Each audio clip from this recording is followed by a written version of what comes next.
Virgil, you do not need to see this. That's Remus's sketchbook. I know, don't look.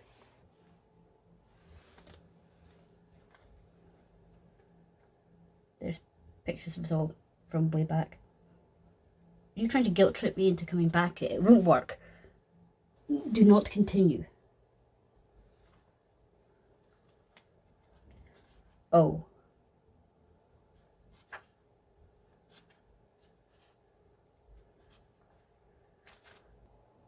You and I are both unaware that Remus represents intrusive thoughts, and he details his own in that sketchbook. So why are you showing me?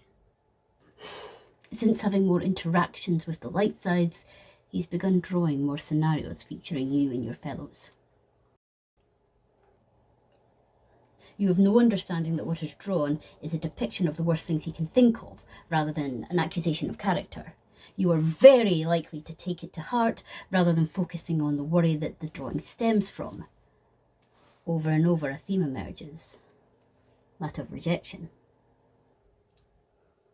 I do offer reassurances when it concerns myself, but I cannot offer reassurances for everyone. I, of course, need no help. But perhaps Remus does. I'll help, if I can.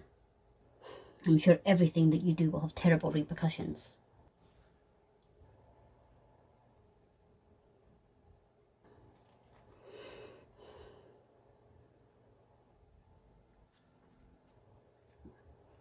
Thank you.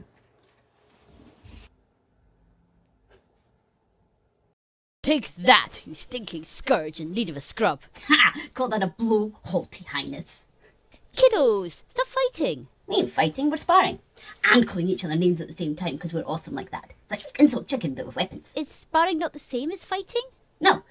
Fighting would be if I knocked Roman upside the face with my morning star and then he got knocked out like a boring idiot or retaliated. Sparring, you've got to agree. And I asked him and he said yes. So there. Now, where were we? You just rebuffed Skinking Scourge with haughty highness. It's my turn. Stop it! Oh, Patton, I am so sorry. Did you want to join in? I'll make you a baseball bat if you like, with nails. Do you want rusty or extra long? No! Extra long rusty nails? Ooh. All this violence and name-calling has to come to an end. Why? You want us to get on better, and look it, me and Roman are having a great time. Relax, Padre, it's all good. It most certainly is not good. This is not nice. If you don't like it, then make like an arsehole and butt out. Remus, he's got a point, Pat. If it upsets you, then maybe you'd be better off somewhere else. I guess. Don't do anything I wouldn't do, but if you do, take pictures and upload them onto the internet. What's up? Maybe we should call it a day, Remus, so I can go check on him and reassure him that it's just a game and that no one got hurt. Yet. Have you considered just stabbing him? He'll be less upset about name-calling if he's bleeding everywhere. But you want to go be a goody two-shoes, don't you? Fine, go be tediously thoughtful. Skinking Scourge, I knew Roman would be great at this. Klaxon, klaxon, klaxon, klaxon. Remus, I trust that your current volume correlates to the scale of the situation you are alerting me to, and that it is not just another noisy Tuesday. We've not had a noisy Tuesday for ages, but no, I'm warning you of a potentially catastrophic situation. Janus's favourite teacup got a chip in it. Worse, it wasn't even my fault. He knocked it accidentally with one of his extra arms when he was reading, and he's really bad when he's to blame for something, so he's stomping around looking for somebody to take it out on. I thought that you could go warn Patton, and I'll go make sure that Roman steers clear. What about Virgil? Ha! Mope knows how to avoid the nope rope. He's probably already found somewhere safe to be. You are not usually so concerned with making sure that everybody knows to avoid a situation. This is surprisingly altruistic of you. How very dare you! I'd pay good money to see Patton take an upset Snaky to the face. But then Janus would get even more annoyed at himself. He'd sulk for days. Walking on eggshells is not my style. So I reckon we'll just give him time for his fury to fizzle out. If not, we'll start enacting Plan B. What is Plan B? Plan B is where I throw cereal bars at his face until he has something to eat, or waltz me with his staff and gets all his aggression out that way. Then everything will be hunky-dory, gruesome and gory. Can't believe I have to go and talk to that sneaky son of a blackguard. Hello, Roman. I do so enjoy when you shout at my face. What do you expect when you suddenly turn up out of nowhere? Like a bad penny? Like a bad Hemi? A bad snake Blenny? I'll workshop that later. I only live here. What can I do for you? Here. Thank you. It's not for you. It's for your scarf. Snacks, Nick. Roman's apparently made something for you. It was Patton's idea.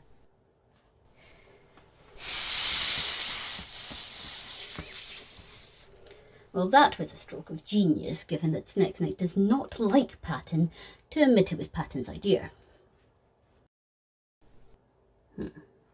Perhaps, Sneck, we can focus on Roman, who actually made the gift and brought it down to you.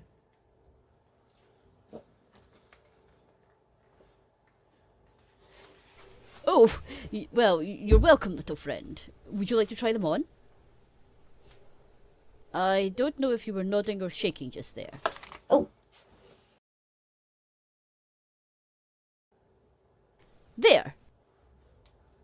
An extremely unfashionable piece of headwear. Nice work, Roman. I did it for you-know-who. Of course. Remus informs me that there has been nowhere near 500 Remus's Rules posts that have been published. Ow. You asked me to present. What did you expect? Well, you said I couldn't do it. Even made a rule about it. You wanted to celebrate with pyrotechnics and corpse bits, and so I thought I would save everyone that very visceral experience. Not to mention the smell. Anyway, it is cause for celebration. You can find every single post that has ever been made on the YouTube account linked to the profile. I have no gratitude for every single like, comment, follow and subscription. And I definitely don't recommend you tell all your friends. And stay tuned. There's absolutely nothing interesting about to happen. Remus, the kitchen is not on fire. For the third time this week. The culinary term is on flambe. Did you know that fire ants are really bad at being on fire? They just scamper about everywhere and spread it. Remus, I suggest you do not put out the fire. Clear up the charred remains of the ants, and then absolutely do not give me just a few hours of peace. The sounds of lots of people screaming and dying probably doesn't fit in with your idea of peace, does it? Shockingly not. Me and Virgil were going to watch a horror movie this evening, but we can find somewhere else to do it. Oh, I should make snacks. Remus, the fire! Oh yeah, I'm gonna make an airlock and suck all the oxygen out, because no one told me that fires need oxygen, so you can stop a fire if you suck all the oxygen out. You might want to evacuate, or hold your breath until you turn funny colours. I should be staying right here.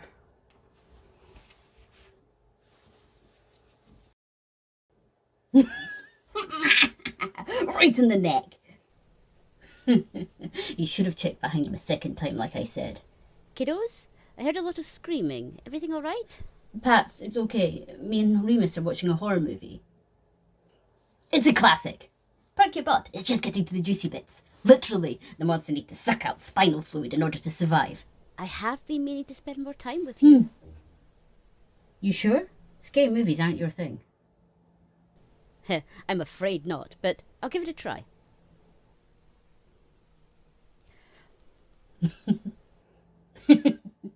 See, this is why I think Thomas should check under the floorboards before he goes to bed every night. Or he could stab down, and then there'd be a dead body under his floorboards, and it would stink, and there'd be blood, and it'd be brilliant. Patton, you're missing all the best bits. Patton, you can take your hands from over your eyes now. I've turned the movie off. I didn't think there'd be so much mess. And murder. and corpses, and people with their spinal fluid all sucked out, and... It's alright if scary movies aren't your thing. Not everyone likes the same stuff. What a surprise that the Marshmallow Man is a massive milksop. I know it's a horror movie and it's not real, but the screaming really gets to me. I'm gonna go get some water.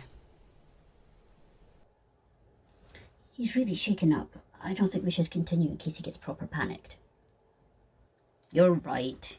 Even if it would be kind of fun to give the heart a heart attack.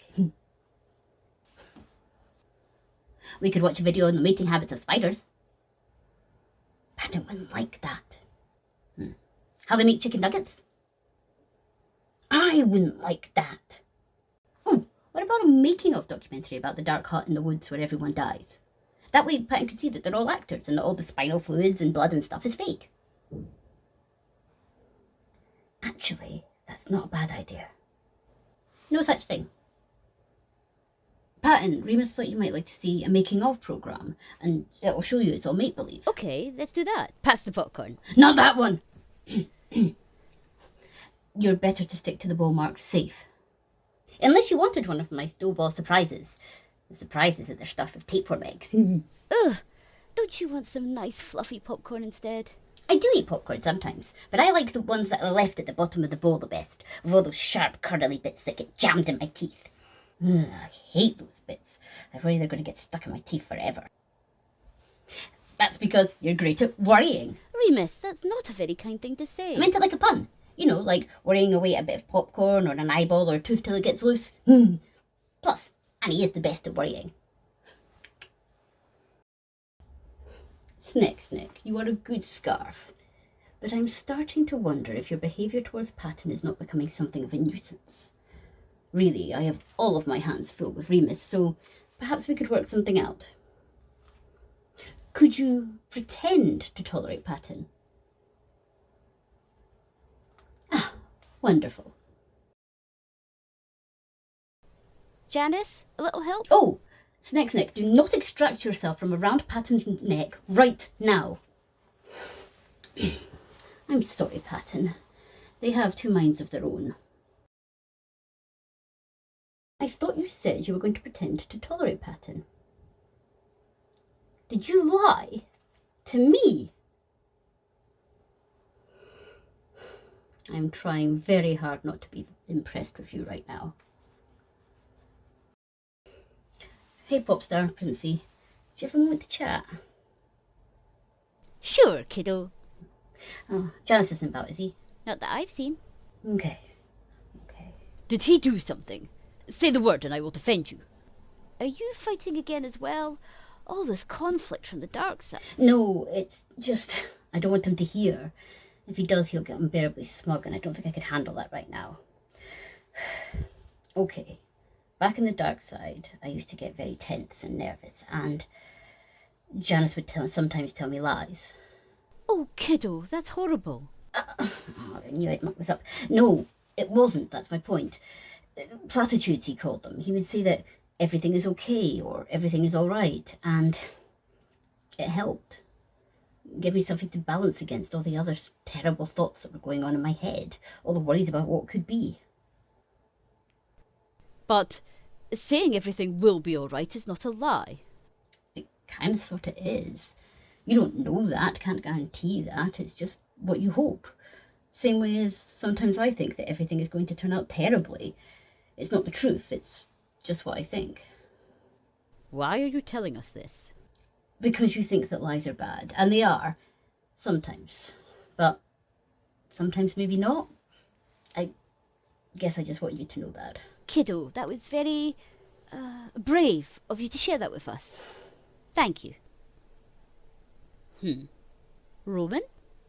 You were right, Patton. Virgil is not usually so forthcoming, and Virgil never has anything good to say about his time in the dark. Virgil is right here. Is he? Or is it the copycat in a hat disguised as Virgil trying to trick us?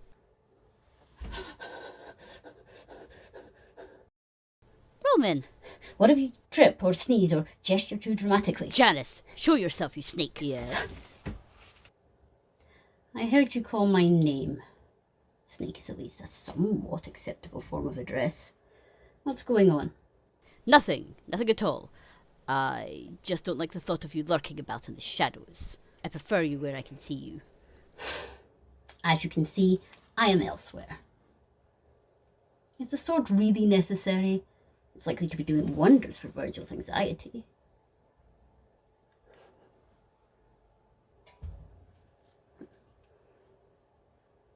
Did you need me for something?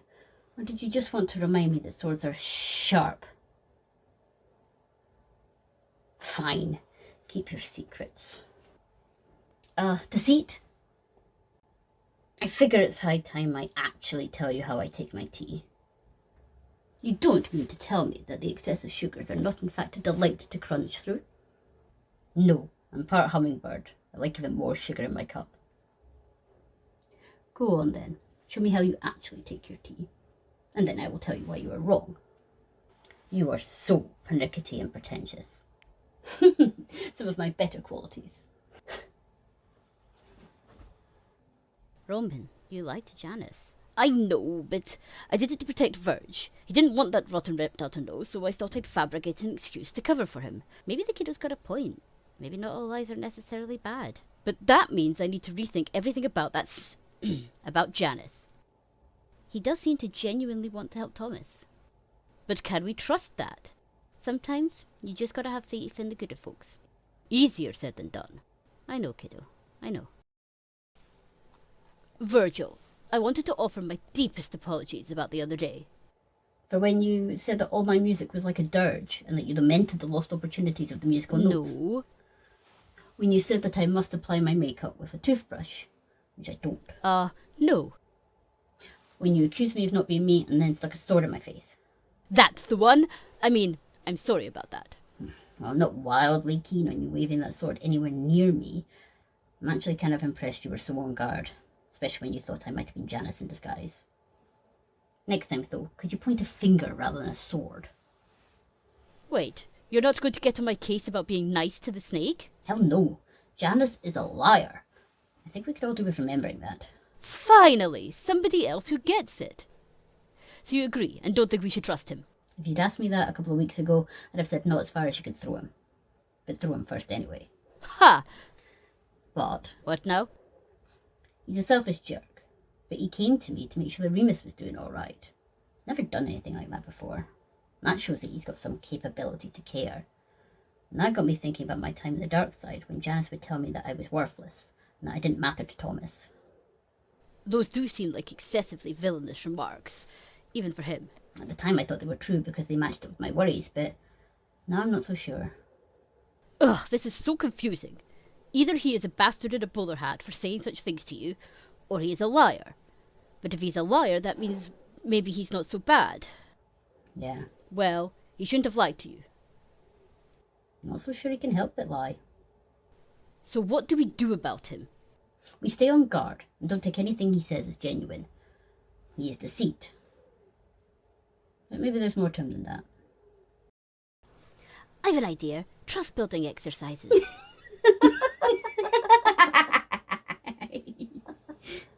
Oh, you are serious.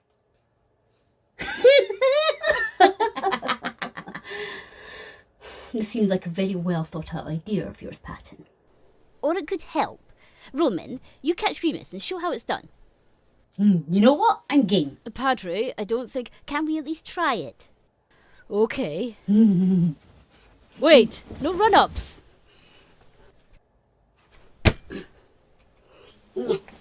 This was a great idea, Patton. Who's next? Maybe Remus could catch Virgil. Sure. I am not sure. Wait a moment. Remus is to actually catch sides during a trust-building exercise, yes? Yeah.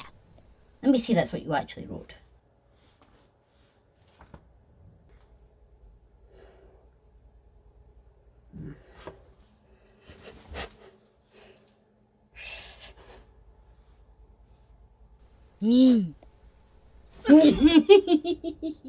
What? I caught him. He never said anything about not pushing him afterwards. How's the floor taste, Annie? Like I should have known better.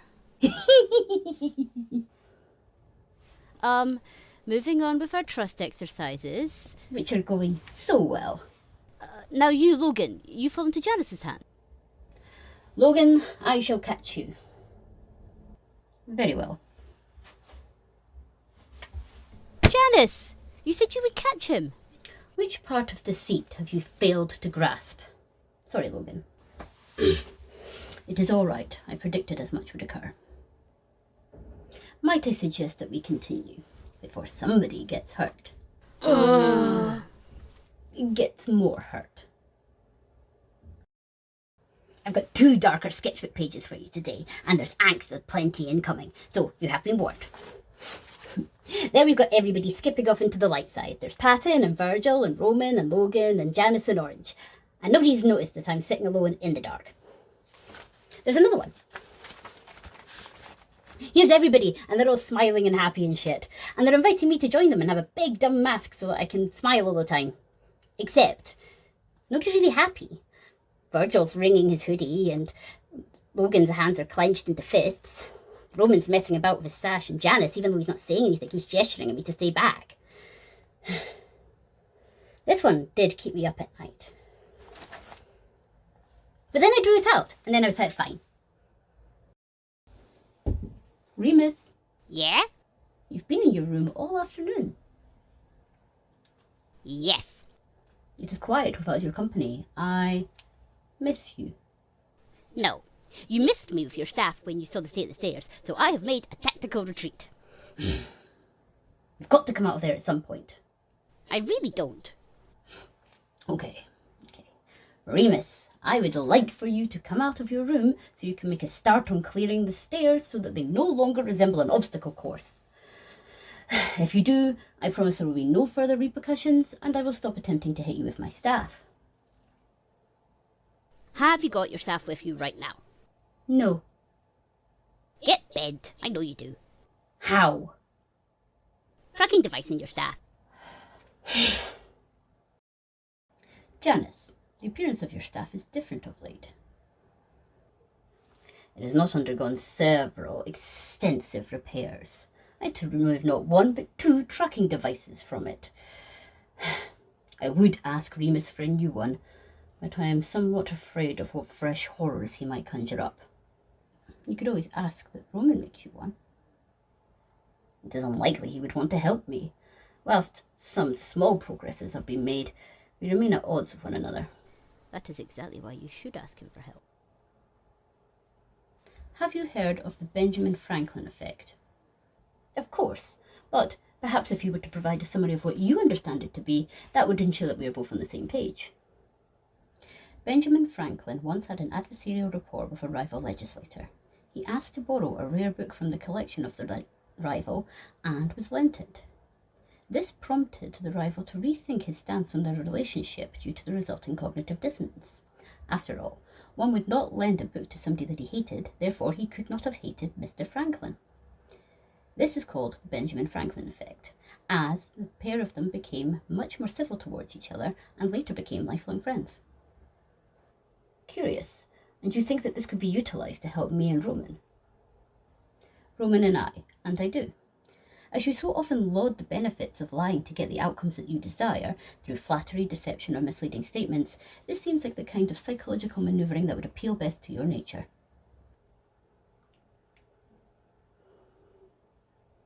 Logan, this doesn't sound like the sort of thing you should be encouraging. The results of success would lead to a better relationship between you and Roman, and thus lead to improved group dynamics overall. Plus, you would not have a staff held together by bits of tape. Worth considering. Thank you, Logan. Roman. Janus, I'd say I'm pleased to see you, but that would make me a liar. Like you. Cordial as ever, I see. I do not wish to disturb you while you are working, but I have a request to make of you. I'm not lending Remus my watercolours ever again. Last time I did so, they came back radioactive. That's not why I... Wait a minute. Did you say radioactive? Hold on. Remus is not allowed to make his art materials radioactive. Anyway, that's not why I'm here. My staff has seen better days, and I wonder if you could make me a replacement. No. Pardon? No, Janus. You don't get to flounce in here and ask for my help. I still do not like you, or how you treated me, and I do not owe you anything. Well, that went splendidly. Roman! How's your face? Still attached? Great. I was wondering if you could help me out with a little bit of a situation I have with Snaky. See, a couple of months back, I melted his staff. And it was amazing. It went all clumpy and sad looking, like custard at a funeral. But he then got mad. So I made him a new staff and had all sorts of bugs inside it. But he wasn't best thrilled with that either. I know. He asked me for a replacement. Ah, cool. So you'll restaff the snake? I'll bet you'll make an even better staff. There'll be hardly any termites in it. I do not really want anything to do with that lying with Janus. I know, but think of it like an olive branch, but with way more walloping potential.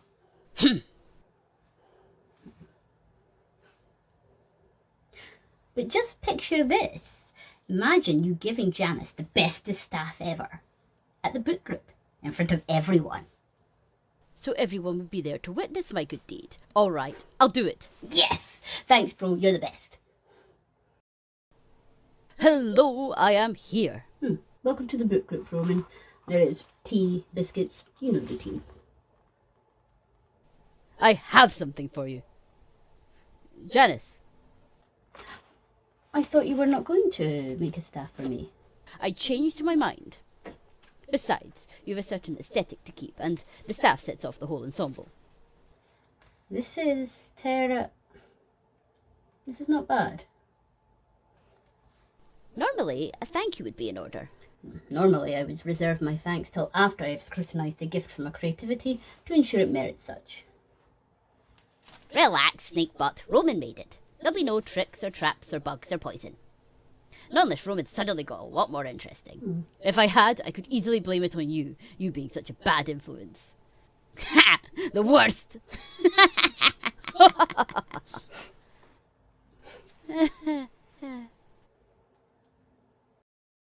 I've got a darker page of my sketchbook to share with you today.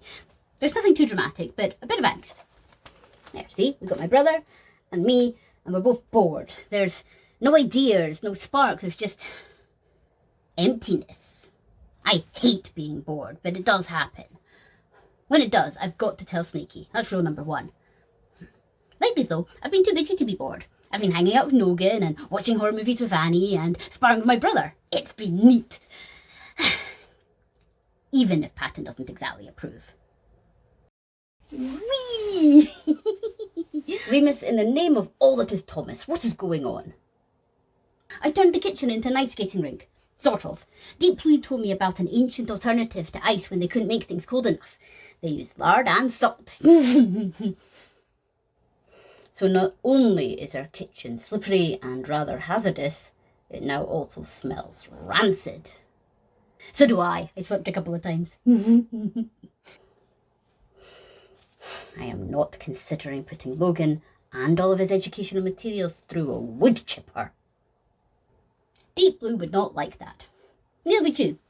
Wood chippers are really bad at handling bodies. All the hair and bones and stuff gets matted up in the gears. So what you need to do is freeze the body first, then put it through the wood chipper. But you don't like ice and cold and stuff. So I made the alternate ice skating rink, so you don't get chilled. You still have to clean it up when you're done, though. Sure thing.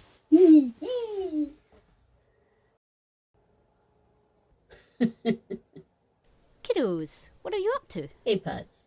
We're ripping into overused Disney tropes. Oh, look, I'm a parental figure in a Disney movie. I sure hope nothing terrible happens to me in the first 10 minutes when I go off screen for some reason. Virgil, that's not funny. Yes, it is. Disney have bumped off more parents than a baby with a nail gun. Humour comes in many forms, and given that Virgil seems amused, I would hypothesize that Remus is indeed being funny. Admittedly, more funny peculiar than funny haha. I'm both. multitasking like a boss. Is it really the sort of thing you should be joking about? You prefer action over words. Say no more. I'll sawn up in a nail gun and you'll hold still. Pops. That's not what I meant. Suit yourself. No one wants to hear about dead parents, so Remus, I'm going to ask you to please stop saying such things. Why? It's horrible. But if Disney does it, it's okay? Can't believe I'm the one saying this, but can everyone just relax? Hey Annie, do you want to come on over to the dark side so we don't have to pander our patter to Patton? Yeah, okay. Just for a little bit.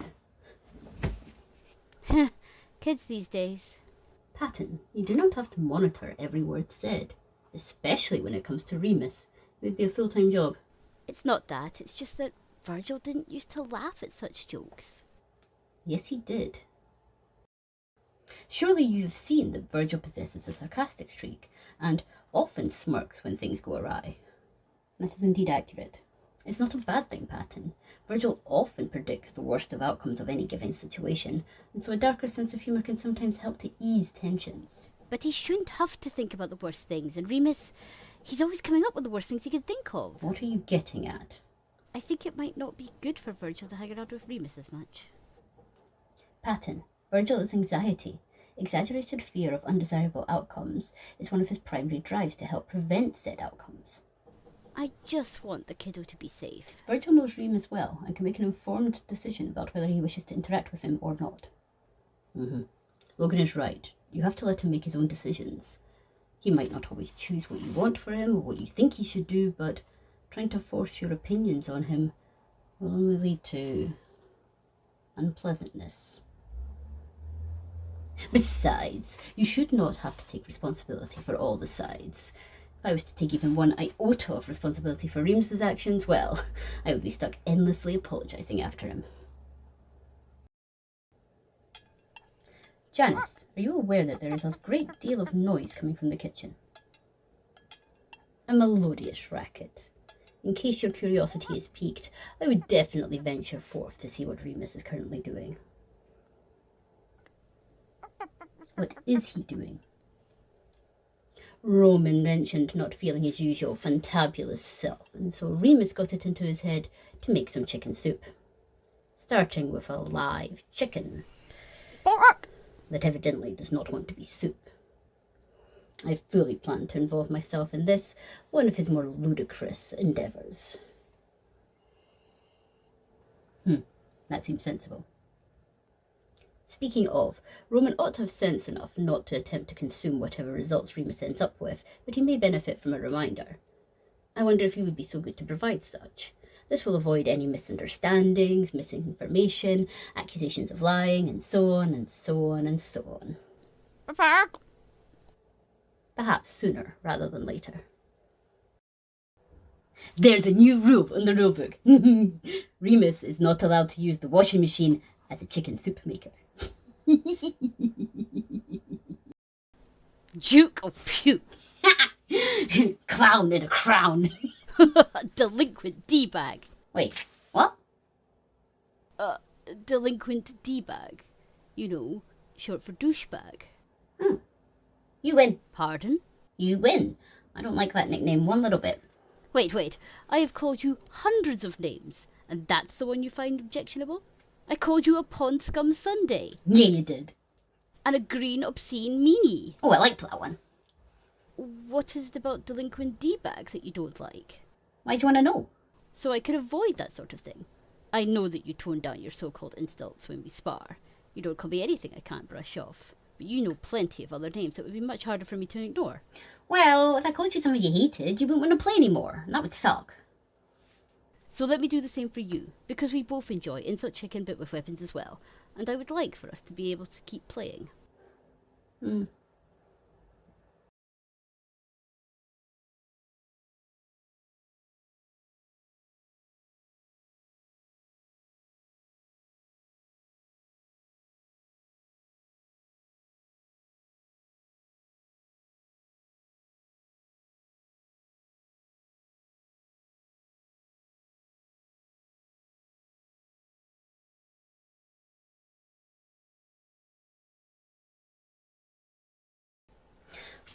I don't like being called a D-bag because a vaginal douche is pointless. Like, really pointless. No one needs to use one. In fact, they often just make things worse. I'm starting to get the impression that's how Patton sees me. Pointless waste of space coming in and corrupting his happy little family. Remus, you're not pointless. I know that. But I also know that if Patton ever gets into his head to tell me not to visit anymore, you'd all listen to him. He's the heart, the moral core. I'm just stinky old Remus. I'll be banned or censored or something. I don't think Patton would ever do such a thing. Maybe not. He's a total wuss. Oh, I've an idea. About how to help Patton better appreciate you? Oh, about a water fight. Let's repurpose the douches and make them useful. Absolutely, completely and definitely not. How do you feel about water balloons? As long as they are filled with just water, much better. Awesome! You should go around and tell anybody else that if they want to join in our water fight, they can. I'll meet back here in a couple of hours. Hours? Why do you need hours? I'm gonna stick my water balloons in the freezer. Well, then I'm going to make some hard hats and warn everybody that this will be no ordinary water fight. Of course not. Ordinary's boring. Now that my staff has been restored to a more respectable state, I do not wonder if anybody might be interested in a little friendly sparring match. Switch out friendly for fight to the death on your own. I shall spar with you, Janus. Really? Really? Cardiovascular exercise has been shown to have marked improvement on brain function. If you are sure, rest assured I would never hit someone with glasses. That was a practice shot to warm up.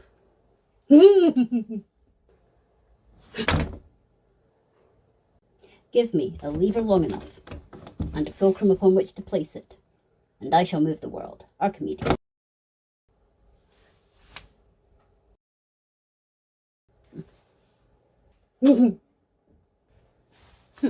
A good match. Janus. Janus? Well, he's dead. I'm actually doing the autopsy. I grant permission for this. Janus, are you okay? Absolutely peachy. Round 2?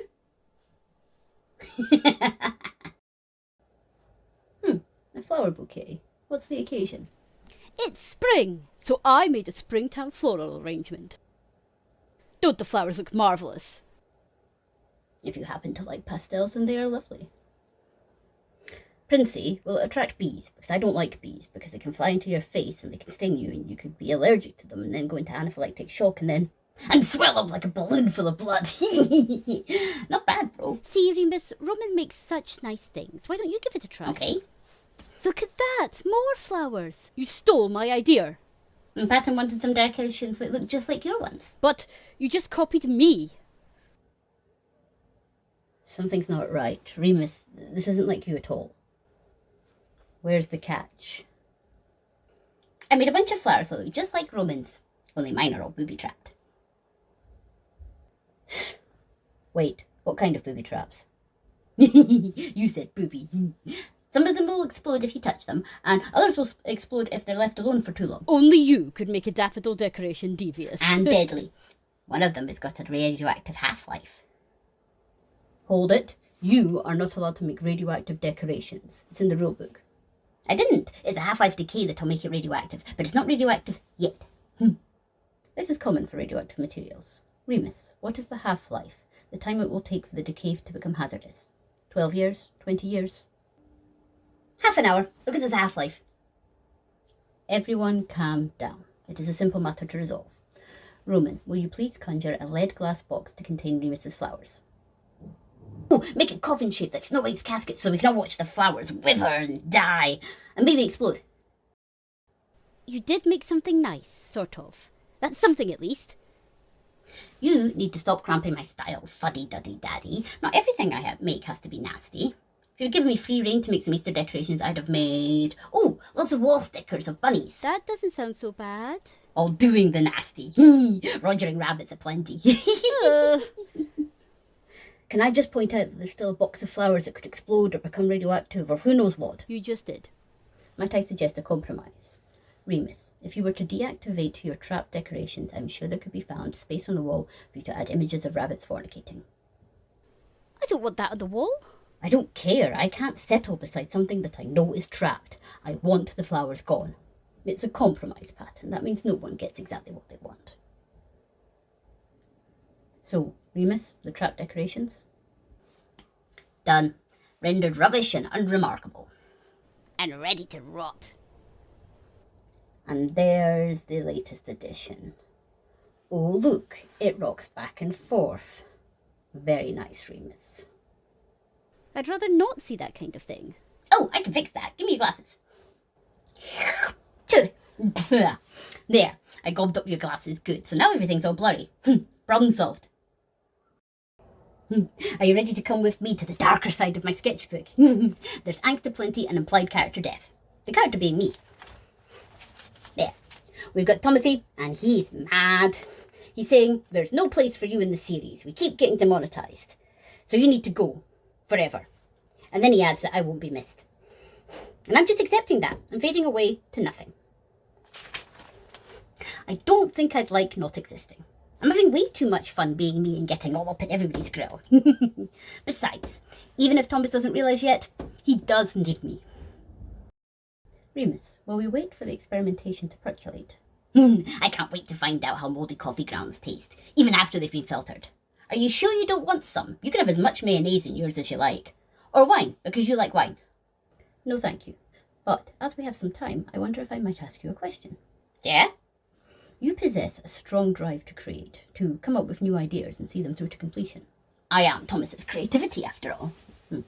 And so is Roman. Yet, I find myself increasingly frustrated that he has to be constantly guided into generating attainable and actionable ideas. He has done so before, it should be a mere matter of replication. However, he has many unfinished projects that he has failed to see through to completion. You think that you can corral creativity into something constantly good and complete? Doesn't work like that. Here, imagine with me. Must we? Okay, then let us hypothesize what would happen in the situation that I'm about to detail. Very well. You're in a library. It's a great, big, ever so flammable library, and then with loads and loads and loads of books. Some of them have even been bound in human skin, which I remember is called anthropodermic bibliopeg. There are just so many books on the shelves that you would get totally squished if a shelf ever fell on you, and so you pick a book to read. It's a murder mystery, and it's got suspects and a gruesome murder and a very clever detective, and it was the cat that did it so that the cat could eat the corpse. And you finish the book, and it's a great book, and now it's time to take another book. It would be beneficial to take advantage of such a wealth of books. I ask you to take the exact same book again. But there is a whole library of different books to read. Yeah, but we know that this book is good. If you chose a different book, who knows what it would be like? You might not even want to finish it. It's best to stick to what we know. So you reread the book, and it's a good book. In fact, you start to pick up on some new nuances that you didn't get the first time round, like the cat's always glaring at the detective, or washing its paws to get the blood off. And so you finish the book. Now it's time to take a new book. Do you suggest the same book again? You are so smart. Doing the same thing again and again is a great way to get good at something, but it gets dull after a while. Creativity is getting to try out any book in the library, but you have to have the freedom to choose. Yeah, you might try a book and it sucks, but you don't have to finish a sucky book. You have given me a new insight into the creative process, Remus. Thank you. No biggie. You know, it's funny, in a second clown kind of way. Because nobody thinks that anything I do has any real merit, I get the freedom to do so much more. I get to ransack my way through the whole library if I want to. Your ideas have merit, Remus. Even when I replaced Roman's shampoo with Superglue? Some of your ideas have merit, Remus. No, they don't. That's the point. I get to make and do and say and explain with whatever I like for no other reason than it amuses me. Roman gets stuck being the good one, and so he's got to come up with all the good ideas. All the time. You think that Roman is under undue pressure to perform his function? Yeah, pressure makes diamonds, but it also splinters bones down into little flesh-shearing shards. Take what we're doing now, for example, with the mouldy coffee grounds. It's not useful or helpful or anything. Well, you seem keen to try the, I'm hesitant to call it a beverage. But you don't. In fact, there's loads that you could be doing that's a heck of a lot more productive. But you still hang out with me and give me a lot of leeway in doing what I do. As Janus says, you are definitely not a contributing factor in the chaos that also-hygienic hooligan is causing. So maybe you could treat Roman the same as me. Sometimes. I take your point. But not when he's being boring and dull. That's when he needs help pulling his finger out, and you're good at that. Not as good as a taser, but pretty good all the same. Oh, there's a terrible smell. And Remus, what have you done? Can't talk. Eating drainage sludge. Oh, the smell is awful. Do you have to be so... Filthy? Nah, patty cakes, you ain't smelt nothing yet. I made myself a new cologne. Eau de Cologne. Otherwise known as arse water. Logan, can you talk to Remus? He listens to you. Sometimes, when it suits him. But what exactly is the current situation? He is creating a terrible mess in the kitchen. I should inform you that the sink was blocked. See? He even broke the sink! No, he was helping unblock it. And, apparently, despite its lack of nutritional value, he seems to enjoy eating the blockage material. It's festering. But hey, Pat, I'm not as bad as you seem to think I am, because I'll even share. Ugh. Noggin! There's my smart looking buddy. I do not advise caution. Whenever Remus feels the need to remind you of your friendship status, it never ever means that he's about to do or say or confess something that will put strain on said relationship. Oh, Sneaky, you're so suspicious. Noggin, out of academic interest, how long would I have to set a microwave for if I wanted to cook a dozen whole eggs? It is not advisable to put whole eggs in a microwave, Remus. The contents of the eggs can become very hot and crack, causing substantial burns. Like a mini explosion? Patton is not even here. Yes, like a mini explosion. What if I wanted explosions? How long would I set the microwave timer for? Hypothetically. If the aim is to ensure that all the eggs rupture, then 20 minutes ought to suffice. The results would be inedible, though. And the microwave does not stand a decent chance of being damaged in the process.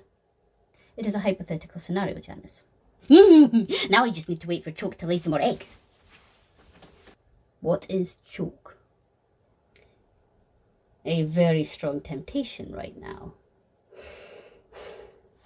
After Remus gave up on making chicken soup with a live chicken, he then named the thing Choke. We had a long conversation about what constitutes a pet and what is considered livestock. I agreed that Remus could keep the chicken as long as he stopped trying to put the poor thing in the washing machine. It lays eggs. I know this because for Easter, Remus scattered eggs about the place and then let them go rotten. I found them under chairs, behind doors, and in my shoe. The scenario is about to become practical rather than hypothetical, isn't it? Perhaps we should relocate to outwith the blast radius of the microwave. A foolish notion indeed. Ah, Logan, have you seen Remus? I would very much like a word with him about putting light bulbs in the blender. I have not seen that devilishly handsome genius anywhere.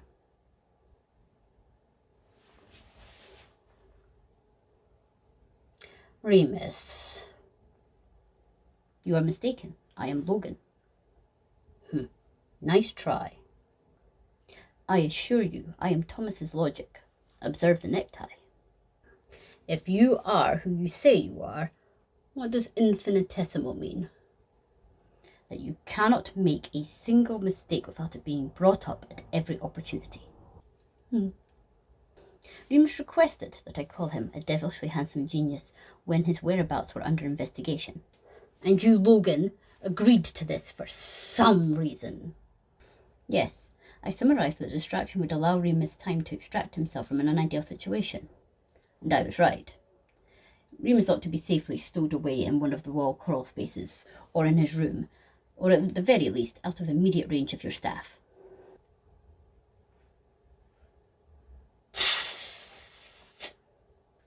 You appear agitated.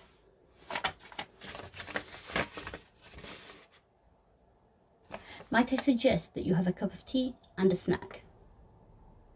I would, but due to a sudden and inexplicable absence of light bulbs, the kitchen has been plunged into darkness.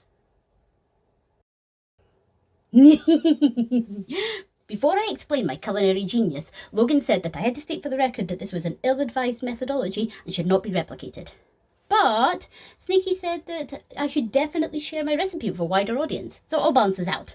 Psst, I know Janus was lying, but it winds him up when I purposefully believe him wrong, so that's what we're doing.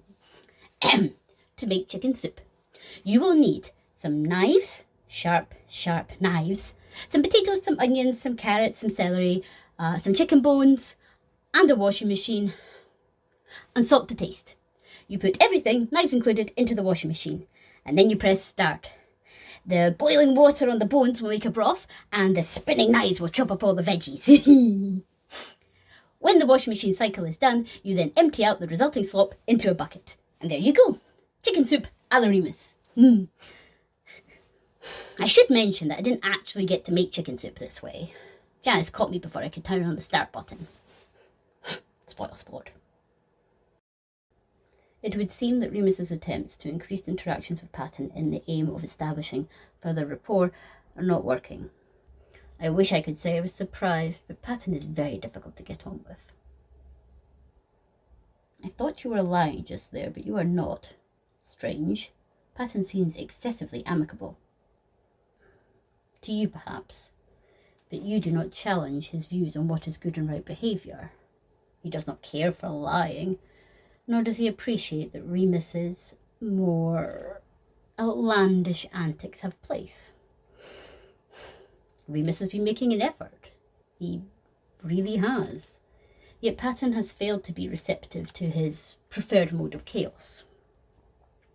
He scolds more than he converses with the two of us, and having been on the end of more than one of his high moral ground chats, I can verify that it is an extremely pleasant experience. We might have to accept that the two of them will never get on. They are very different sides. They must have some area of common interest. Sweetened carbohydrates? Remus likes his cookies charred to the point of carcinogenic, and after the toenail cookie incident of last week, well, I don't think Patton will be eating one of Remus's cookies anytime soon. Canines. Remus made dog food casserole once. It was thankfully made out of dog food and not actual dogs, but still, it is not wise to encourage Remus's interactions with animals. It tends to go poorly. I hate to mention it, but puns? Remus does have a way with words and enjoys wordplay. His connotations might not be the most conventional, however, but it is worth a shot. Remus? Yeah? I so enjoy it when you suddenly appear out of nowhere. Logan and myself have been talking about you and Patton and your frictions. You mean I grate against him like sandpaper on balls? Not the words I would have used, but yes. I'm trying. So trying. But he doesn't like anything much about me, and I can't bring myself to be a suck-up sunbeam like Sneaky over there. Janus? For one that does not like lying, he certainly prefers when I am sweet, albeit insincere. And so I present myself as such, for his sake. It eases social tensions considerably. But to the matter at hand, Remus, we thought that you might utilise the use of puns to establish better rapport with Patton. I mean, I've already been throwing in the odd pun now and then, because it seems important to you guys that we get on. Oh, I've come up with a great pun, just for him.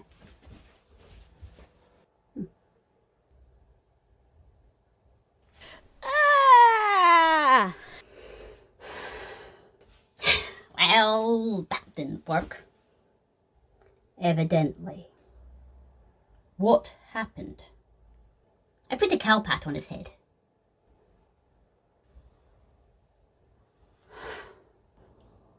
A pat on, a personalised pun. I am shocked he did not appreciate that. I ran off to have a shower before I could explain it. So from Patton's point of view, you suddenly turned up and covered him in bovine excrement. Yes. I think I am beginning to see why the two of you do not get on. Hey, Deep Blue.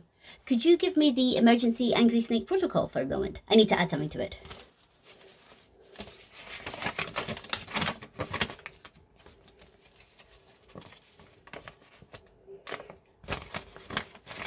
There you go. Do not tell him to calm thy snitties. Yeah, turns out he does not like that once eeny meeny peeny bit. So if he asks, I've gone to live in Sweden now. Bye! And that's how I would protect Thomas if he was in a museum and all the mummies came to life. Okay, here's another one. There's a zombie outbreak of bees! Zombies! What'd you do? Lock the doors, seal the windows. Take stock of food so we can calculate exactly when we'll run out, and get rid of anything honey-based in case that attracts them. You gotta make sure to duct tape the letterbox shut too. Yeah, good point. Can bees swim? Can zombies swim?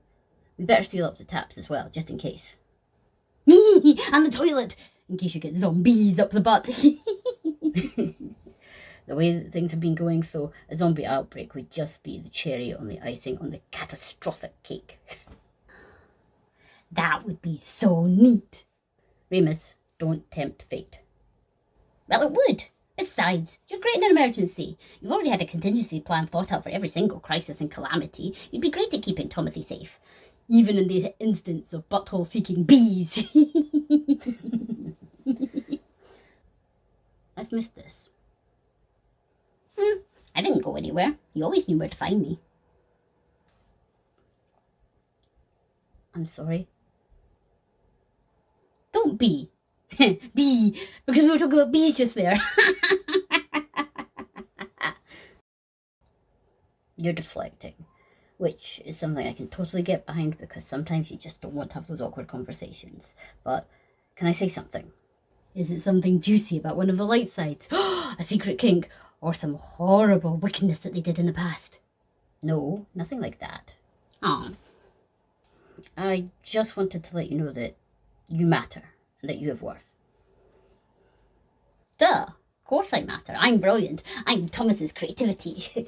What's going on? Are you trying to sugarcoat some shit that's about to go down?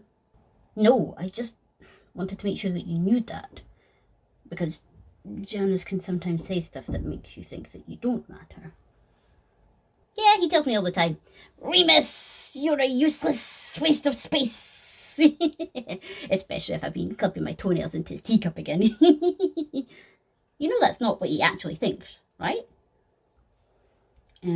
Sort of. But I didn't back when he used to tell me such things. Explain to me with a rusty screwdriver. I know you collect up problems like frickin' Pokemon, but this takes the urinal cake. I figured you must have known he was lying. You call him deceit often enough. Yeah. But I guess I didn't believe him. Ironically enough. Huh. That must have sucked dangling donkey bits. No wonder you two had a grand nuclear falling out, with the children's hospital caught up within the contamination radius. If I thought that he was serious when he said that kind of shit, I would have done so much more than just hiss at him. I would have garroted him with his own guts, or galvanized his genitals, or gouged out his... Remus, it's fine. Now at least. You say it's fine, and you and Sneaky are talking more now, without hissing, and that's a good thing. But I wonder if you didn't find it hard to tell if he was lying or not, because you believed it to be true of yourself. You thought that you didn't matter. Which is total sloppy bullplop, because you do. We all do. Sneaky is a liar, and that can be an absolute arse-ache. Parsing out his Parseltongue is tricky, and he'll swear that the sky is green before he gets round to saying anything sincere. But from that, we can take that the contradictory Cobra was probably definitely lying when he said that stuff to you. In the absence of honesty, that's the best he can do. Don't get me wrong, I still want to strangle him until he spits out something truthful, especially when mix-ups like this happen, but at least now you know. You do know that you matter. Right, Annie? I mean, I guess. That is not good enough. Say, I matter. I matter. Louder! I matter. And don't dare forget it, or I will beat it into your skull until it sticks. Snakebot, where do we keep the superglue? Why do you need the superglue? I want to glue something. And what, pray tell, do you intend to superglue? If I say that Roman gave me an idea, does that make you more or less likely to reveal where you hid the superglue? I did not hide the superglue. I merely placed it somewhere where it was very unlikely to be found. And no, Roman's inspiration is not a mitigating factor. In fact, your brother sometimes excites within you the drive to create even more chaos than usual. I want to glue my butt cheeks together. What? I wanna glue my butt. My exclamation was not because I misheard you, but as a general denouncement of the lack of reason. I could totally be a general denouncement of reason. Is general a higher title than duke? Yes. So, where's the superglue? I can't believe I'm saying this. Do you intend to glue your butt cheeks and only your butt cheeks together? Yes. No one else's. Yes. Especially not mine. Yes. The superglue is not placed in the second drawer to the left behind the false back. Have fun, I guess.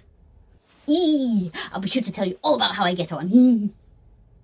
Oh, goody. Oh, hello, snake. Come now, surely I deserve something slightly more scathing. Flaxen fibster. Alliteration, astute summary of my colour scheme, and preferred mode of communication. That's quite a clever nickname, Roman. I don't know what to do with a compliment from yourself anymore. I have always been completely transparent in my statements. Oh, that's one of those contra no word what's-its. A Janus word.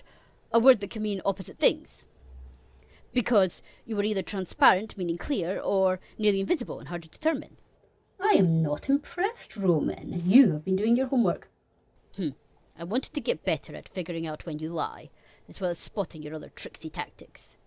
All this attention for little old me? Shucks. Don't flatter yourself. I'm only trying to make sure I do not fall for your fibs again. Well, do let me know how you get on with that. Janus, can we talk? No, I'm extremely busy. Oh, sorry to bother you. That was a terminological inexactitude. A what? A deception. Come, sit. What would you like to talk about? So, I've noticed that Remus has been hanging about more with Roman. Yes, they've been meeting regularly and getting along well for the most part, except for a few disagreements about what constitutes a joke and grievous bodily harm. I'm a little worried that this might not be such a good thing to happen. They seem to fight all the time now. Well, I do not know about your creativity, but Remus enjoys the exercise of a sparring match. It allows him to use a weapon and his mind to craft insults. But someone could get hurt. Remus would likely enjoy that. It could be Remus. Like I said, Remus would likely find that very entertaining. What's truly on your mind?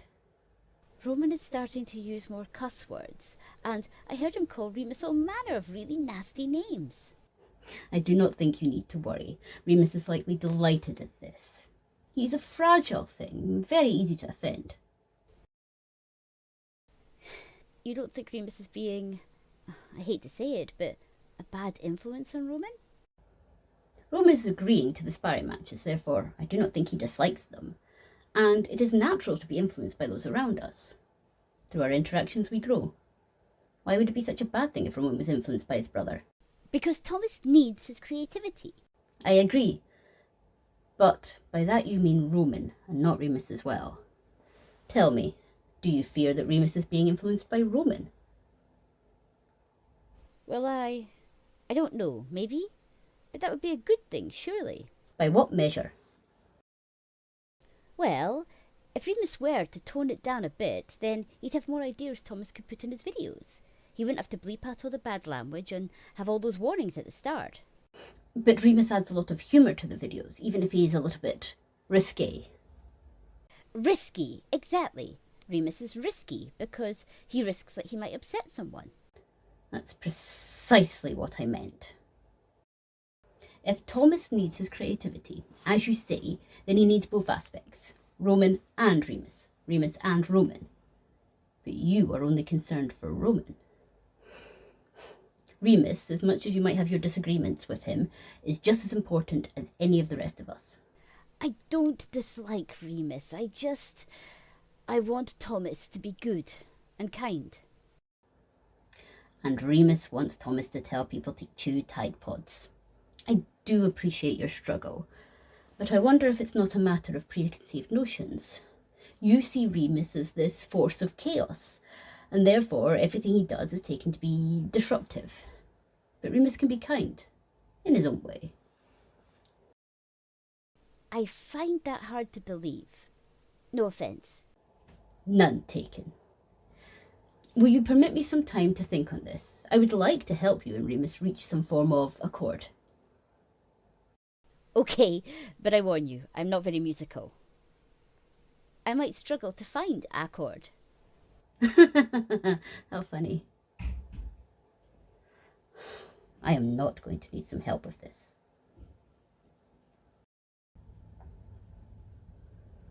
Oh, I am just such a fan of this. Remus wrote the protocol for Logan to assist him in managing me when I'm in one of my moods. I do not have moods. So far, I've not been able to get any of my hands on the document in order to read it, and so I can only guess at what the protocol includes. However, I can summarise that at no point does it instruct that I should be able to push just whoever I like down a flight of stairs in order to feel better. Pity. Remus, I swear if you throw one more teabag at me and... Oh, Logan. Salutations. Are things not copacetic, Janus? Remus is trying to oh so subtly prompt me to have a cup of tea by throwing tea bags at me. It was almost tolerable until he got it into his head to start soaking them beforehand. You want I should do the other kind of tea bagging? I would definitely recommend you try that. Is that a new slang term? I shall get a flashcard. Nope. Do not ask. Do not tell him. Sod it all, I am going to go and make myself a pot of tea. And then add some new rules. I don't, but maybe I should. To stop him getting bored. What would be a good first rule for Roman? When you wish upon a fart, quit your word and go make some art. When lacking spark of ingenuity, lick a battery. It pains me that this must be stated, but do not lick batteries. Logan's right. Better to chew them. Remus. Okay. I'll go stick some batteries up my butt. Logan, I wish to peruse the protocol that Remus has written about me. You mean the emergency angry snake protocol? I do not think that would be wise. As it ascertains to myself, I feel I ought to be able to read what it contains.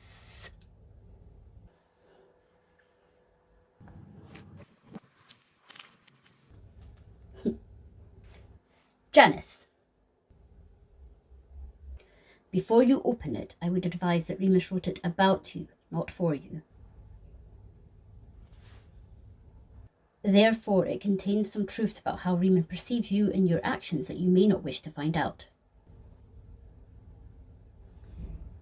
What sort of truths? He makes note of your propensity to slap others when angry. I do not.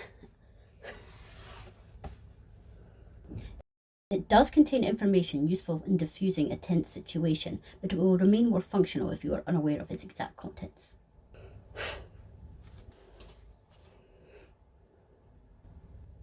It is not as if I get angry on a regular basis. Remus is aware that he is often the cause for your very reasonable dismay at his capers. This is his way of allowing me to aid you and giving me information that will not exacerbate the situation. So, when can we expect to see a protocol for yourself? Dear me, is it not as fun when somebody points out your own outbursts? I do not wish to discuss this. Fair. But perhaps it is a discussion that ought to be had when you are ready.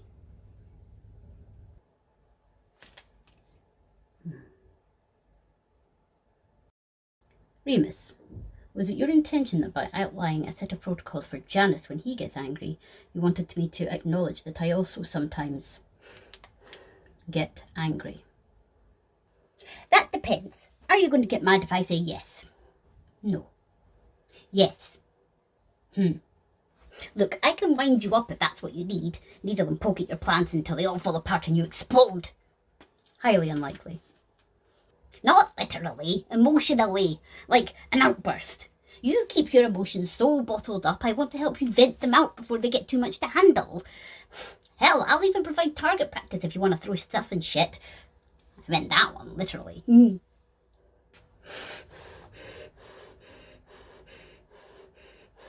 I dislike the idea in losing control in that way. So why not use that great big brain of yours and figure out what you can do about it? You propose a plan or protocol as a preventative measure.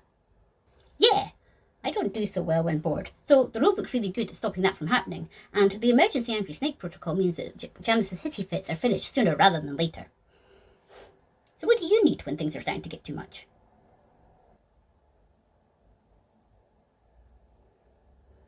I do not know. Okay, let's find out. Right, so when things start getting on top of you, what do you do? If there are a rising number of responsibilities, it seems prudent to work harder to reduce the workload. You don't see anything really wrong with that approach? No, it is logical. An increased workload requires increased efforts to address. So you are willing to work yourself to the bone bailing out a septic tank that keeps on filling with shit? If that is what is needed to rectify the situation. But even the best machines can't work at full capacity without exploding and burning out, and you are not a machine. Why do you ask such questions if you do not care for my responses? Because I'm trying to get you to hear yourself. Fine, let's switch things up. I am Logan, and I am very logical and stuff, and I am going to do everything that needs doing because it needs done. I'm not going to rest or slack off until the work is completed. That seems reasonable. Okay, now somebody different. I'm Remus and I'm a creative. It's my job to come up with all the ideas and all the jokes and several new innuendos all before breakfast. I'm going to dedicate every waking moment to my function. Does that sound reasonable? Not at all. You have failed to account for your other activities. You enjoy experimentations in the lab and watching horror movies with Virgil. You greatly look forward to your sparring matches with Roman, and you place a significance on your friendship with Janus as well. Forsaking such things will diminish your mental health, and poor mental health is not conducive to the creative process. You mean, without breaks, I would get worse at fulfilling my role? Yes. So I absolutely need to take breaks every so often to reduce stress so that I'm able to keep doing what I do? Yes. But it's not the same for you? No. Logic is a vital role, and it is imperative that I perform my function without fail. I did not mean to suggest that you have less importance than I. I know, Deep Blue. But if I have to take regular breaks in order to maintain mental health, and we are both equal, then equally and logically...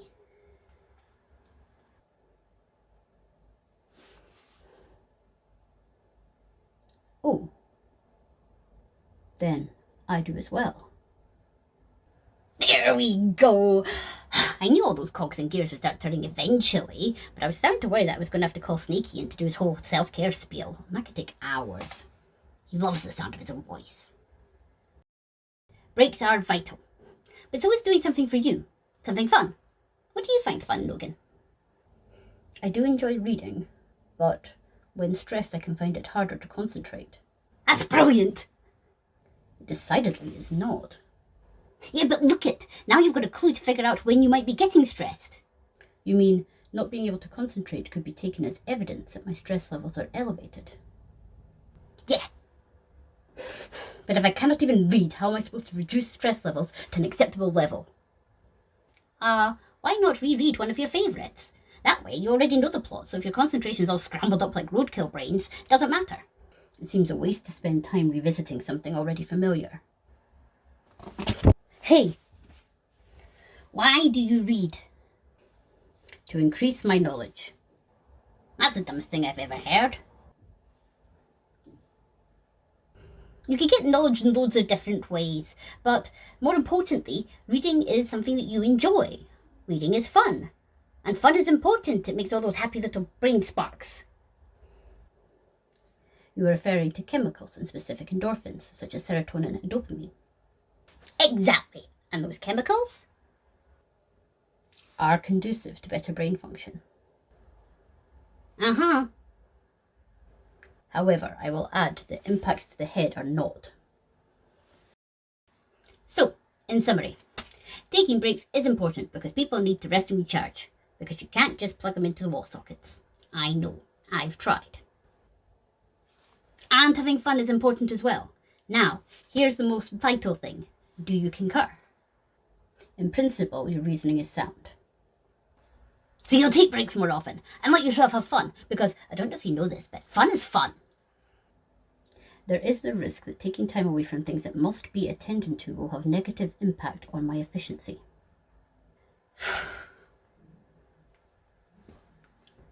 Why don't you try it?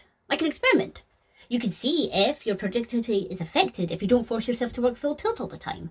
And if it doesn't work, we can just ditch it like a sack full of kittens. But if it does work, we'll start making you your own protocol. It can be the stress strategy for smarty pantses.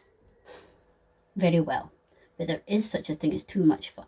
Too much time spent frivolously. Sure. But too much of anything could be negative. Except for trees for some reason. I happen to think that forest fires burn all sorts of pretty colours. But they would be even better if the trees could scream.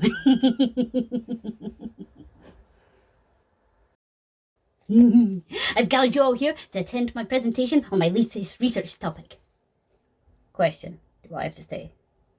Yes. I have an additional question. Before you ask, everyone has to stay.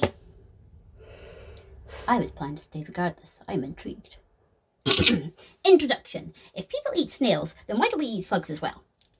Research methodology. I ate a whole bunch of slugs. And I took notes. Findings. Banana slugs do not taste like bananas.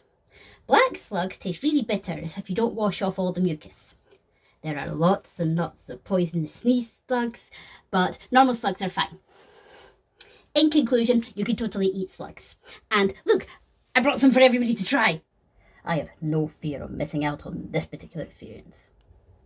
Roman, they're slimy and satisfying. No effing way, dude. Patton, you could turn into a big frog monster if you wanted, because frogs like slugs. I'd really rather not. Noggin, for science? I think I shall decline. Snaky? If no one else can be persuaded.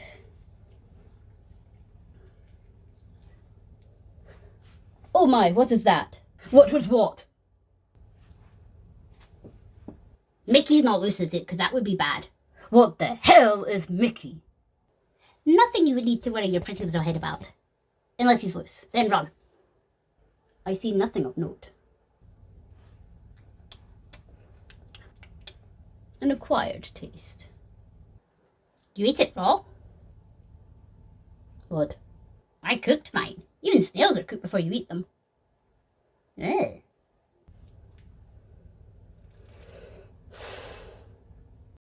Hey Annie, there's an angry snake incoming, just so you know. And you brought him here. Yeah, I finally managed to convince Logan to take a break, so I'm not going to interrupt him.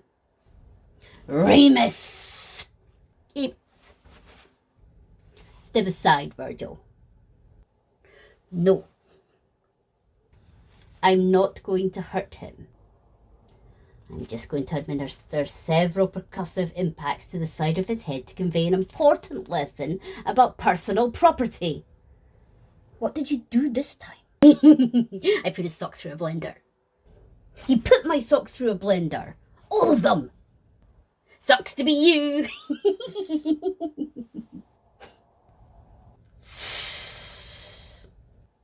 How about me and Remus go and do something and stay out of your way for a couple of hours? That would not be appreciated. Come on, Remus. I've got a show I think you'll like. It's called Will It Blend? Some guy puts a whole bunch of stuff in a blender to see if it'll break or not.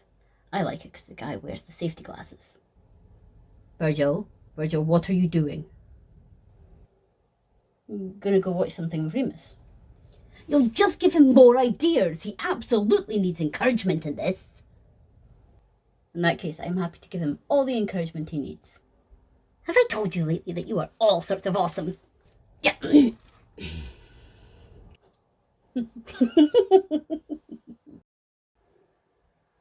You seem cheerful. Hold on, let me readjust my expectations for an uneventful afternoon. I made for you a cup of tea. You are not allowed to make tea for me. That's one of the rules. But I followed every one of the rules. I used clean water from the tap and didn't put anything weird into the kettle, and the cup won't leak or explode, and I used real tea leaves rather than some random leaves I found on the ground, and I used milk, but not from a yak or a platypus or a gorilla, because those are against the rules. I fail to be reassured. You are far too good at finding loopholes in the rules. What is wrong with that cup of tea? So, you know how you milk a cow, you get milk? Well, what do you get if you milk a snake? Banned for life from the reptiles, I would guess. The term, I believe, refers to the extraction of venom from a snake. So you would get venom. Not milk? Not milk. In that case, I would like to amend my description of what is in this cup. It is not milk, but it is fresh. I am going to decline your very thoughtful gesture. Although it occurs to me that Roman perhaps would like a nice cup of tea.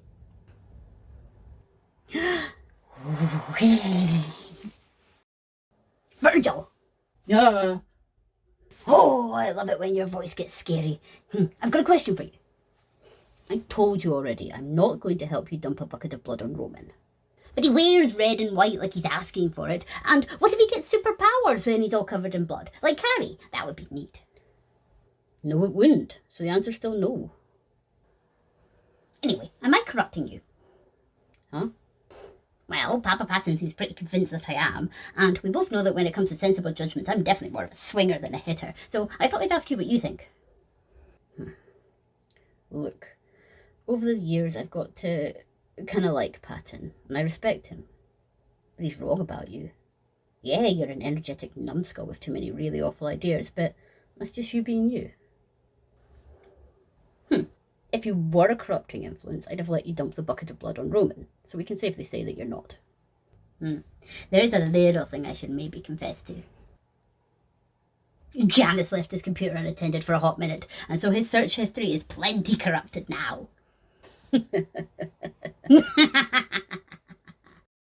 Ah, the great pretender. I have a question for you. Why, Roman, your research efforts are paying off. That was a skillful bit of subterfuge. What? Your tonal inflection on the word great. It is clear that you mean anything but, yet no exact insult was delivered. Bravo. That's just it. I have found out that there are lots of forms of lying. You don't say. Right there, that was sarcasm. And then there's flattery, white lies, exaggeration, irony, technical truths, hoaxes, bluffing, and honest lies. I do find the plethora of options available for deception extremely limiting. Ah, but you had a question. I wanted to ask you, straight from the snake's mouth, where is the line between truth and not truth? There isn't one. The truth is an abstract concept and different people have different truths. Your truth is that tea tastes better overloaded with sugar, and mine is that you're a heathen for ruining the brew in such a way. As such, the truth's counter and opposite is also in flux. There is no clear line. I do not like that answer.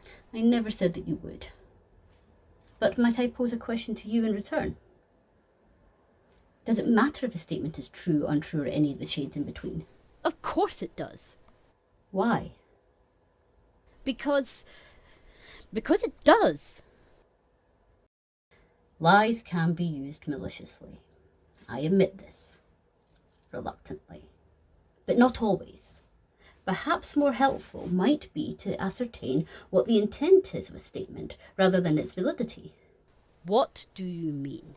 I mean, rather than focusing on the truthfulness of a statement, why not focus on what it is intending to accomplish? For example, telling somebody that their artwork is excellent, when really it's a rather standard rendition. That's a lie, but a kind one. It's designed to promote confidence and be encouraging. Gushing over a photograph of a baby, when really it is just another snapshot of another snot-nosed brat, well, that's social politeness and the use of tact over truth. These little inaccuracies are lies, but I hold that they have good intentions. And impersonating Patton, and lying and tricking your way into Thomas's life. What were your actual intentions?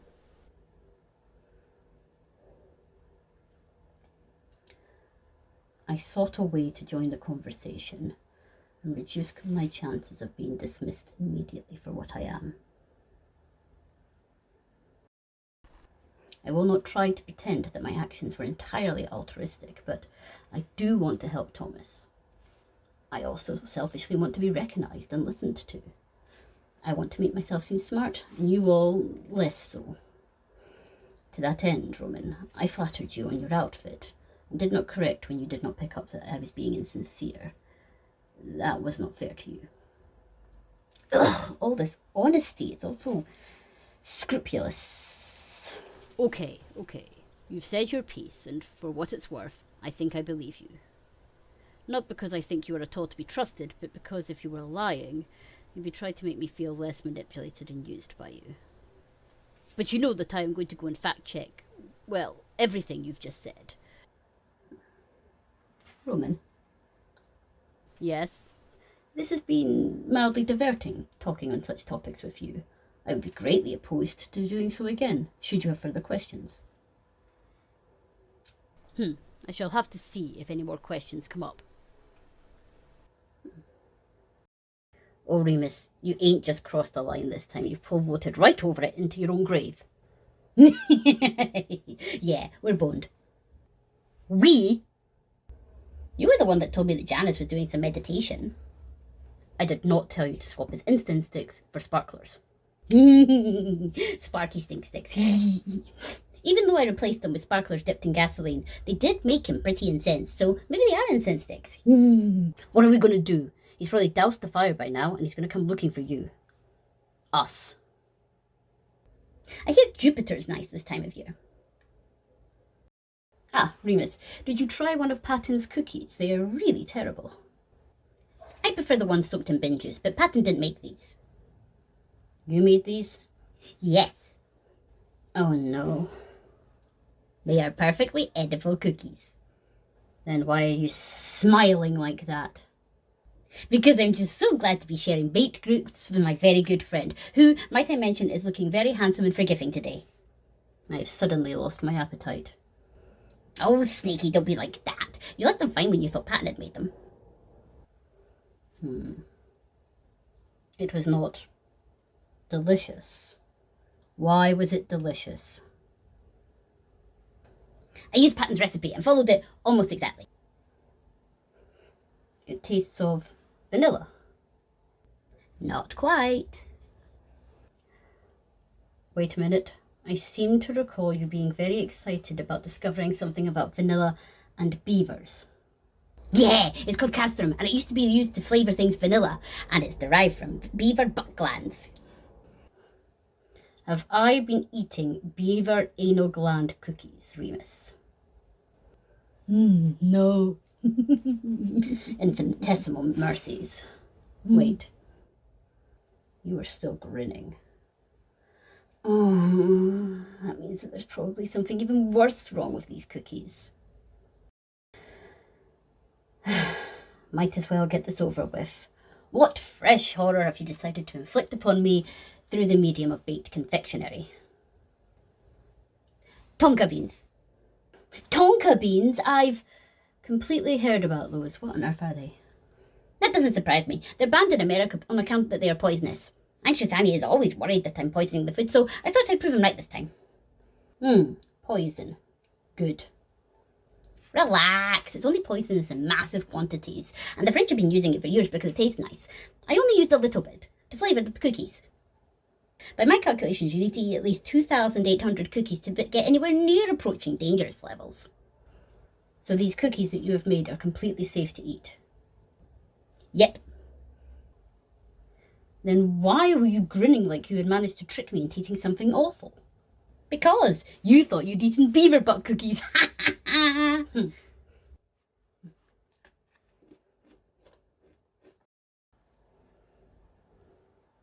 Snaky face. Do you love anything? You are not one for pointless sentimentality. Is this another attempt of yours to equate self-care with self-love in the lewdest of terms? Not this time. Then I'm afraid I do not follow what you mean. Love, like that happy gushy feeling that people use when they're talking about something they really, really like. Do you love anything? I have no fondness for a freshly brewed cup of tea served in my favourite teacup. Oh, crud. Well, I really like stuff like cystic surgeries going wrong, or maggots eating mushy corpses, but I don't think that's love. Not the way other people describe it. Other people get all giddy and gleeful over the silliest little things, and frankly I don't get it. The closest I get to warm and fuzzy feelings about stuff like that is if I let insects lay eggs in my arms and then they hatch. Your tastes do seem to be somewhat individualistic, but that is to be expected. You are a singular individual. Exceptionally singular. I'm grateful, because I can certainly manage handling two of you. Am I broken? What? When I look at a puppy, I don't want to pet it. I want to punt it out the window and see what kind of splatter shapes it makes, or turn it into sausages. I don't like the same stuff that other people did, so maybe I figure I'm broken and I just don't realise it. That maybe Patton's right, and I need fixing. Like a ferret. Did you know that female ferrets just give up and die if they don't get any? Did someone tell you were somehow faulty? No, but I've been thinking about Patton and how we don't get on, and that maybe I do need to change. Remus, you are the most unrelenting, unfathomable, unpredictable strain upon my sanity. And I would not have you any other way. And so if anybody even hints that you are in need of fixing, I shall punt them out the tallest of windows, and we can both admire the splatter shapes that they make. Thanks. Ooh, can we have sausages for dinner? As long as they are not puppy flavoured. Boring. Janus seems excessively agitated again. Yeah, finding the sink full of frog spawn will do that. And the kettle. And the microwave. Shall we utilise the emergency angry snake protocol? Only if you want to get whacked. That right there is not an angry snake boy. That is a full-on raging nope rope. What is the procedure in this case then? Well, usually I get hissed at lots, and sometimes stuff gets thrown at my head, especially when he's in a mood like this. I would prefer to minimise injuries to myself or others, yourself included. You'll want to give him a wide berth then, or somehow get him to leave us alone. Oh, we could make a room that he's adverse to, so he'll stay out. We'll just need a whole bunch of the stuff that he hates. Let me see, microwave tea, and Gunkless slime mould, and posters of snake anatomy, and Anaconda by Nicki Minaj, and a big pile of organs and unidentified meat on the floor because he really hates that, and some pants that are on fire. This seems an extraordinary length to go to ensure that there is some distance between Janus and ourselves. You didn't put frog spawn in his left shoe. This is completely reasonable. Making your room's a great idea, trust me. Or don't, and take your chances with the overgrown danger noodle. I plan to be safe and sound in my anti-Janus bunker. Would you agree to permit the others entry into this room? Sure, but they have to bring extra pants to add to the bonfire. Remus! I suggest that for legal reasons you deny everything. Why have all the butter knives been sharpened? And the other bits of cutlery too? No, they're not. They are, so I cut myself on a spoon eating yogurt. No, you didn't. Are you purposefully misunderstanding my meaning when I told you to deny everything? Absolutely not.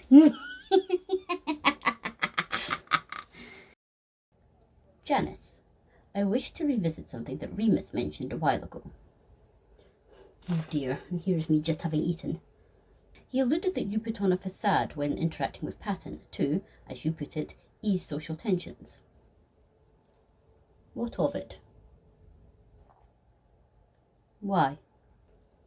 Everyone has different aspects that they show in different situations.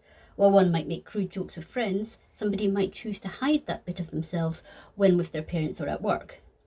It's part of my function. So you hide your true self. As if anything about me could be described as true. Sort of. Since lying and deception has become such a bone of contention at the moment, I have adapted myself to provoke less confrontation. I do not need to be reminded what other people think of my role. It has been stated ad nauseum. And Remus already causes me to feel quite nauseous enough. A further query then. Do you feel the need to do so when it is just the two of us? Not at all. You and I have come to significant understanding of each other, and I feel comfortable being myself in your company. Janus. Look, do you want the answer that will positively affirm our friendship, or do you want the truth? I wish for accurate summary of your thoughts on the matter. Then yes, I present myself differently with you as well. I'd attempt to use longer, more complicated words when conversing with you, and pick out more intellectual book titles to bring to the book group. Satisfied? No. I think I preferred to think of our relationship as one that you did not feel that you needed to adjust your personality to better fit with mine. That's the truth for you.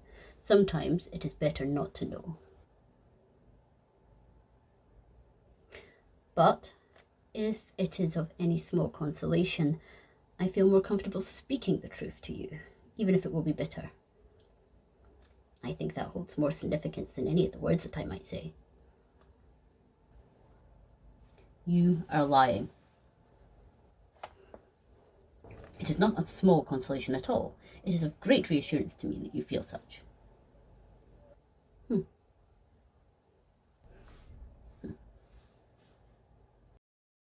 Ah, stupid, preachy Patton. I want to punch his glasses through his face so that his eyeballs pop. Remus, you left without saying anything. Are you all right? According to Patton, I am far from right. I know you were looking forward to insult chicken but with weapons as well because Remus and Roman are great, and the food fight idea was a good one, but Patton has a point. It would be really messy and disruptive if we held it in the common area. But that's where the kitchen is. How am I supposed to pour boiling soup down your trousers if I can't even get access to the cooker? I'm beginning to be grateful that Patton called it off. It's your idea as well. You wanted to use cream pies, and that would have been amazing because we would have left white spurts of mess everywhere. Anyhow, after being told off like a trash-eating toddler, Patton then didn't like any of my alternate ideas for things to do.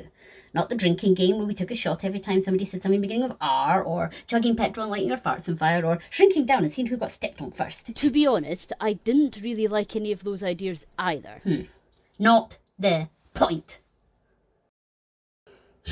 After shooting down all my ideas with a high-caliber bazooka, Patton failed to come up with any other fun, brotherly bonding activities. Well, he did have one suggestion. I said fun. He suggested a jigsaw. I think I would rather dislocate my groin than do a sodding jigsaw. Bro? Yes? Some of my ideas aren't always completely awful. Sometimes. Yeah?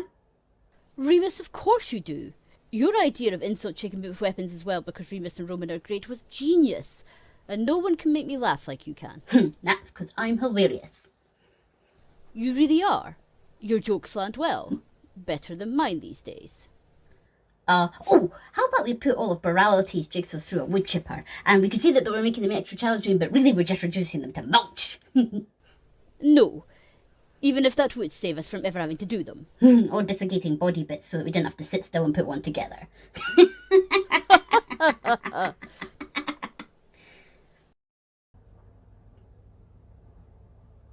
Remus is surprisingly conscientious in not using nicknames that I personally find objectionable, once he has been instructed that such a nickname is unwelcome, through verbal or physical means. He has, however, amassed quite the list of nicknames that are unflattering, to say the least. These range between crude, rude, severely inaccurate, slander, and baseless speculation, and I will not further their usage by repeating them.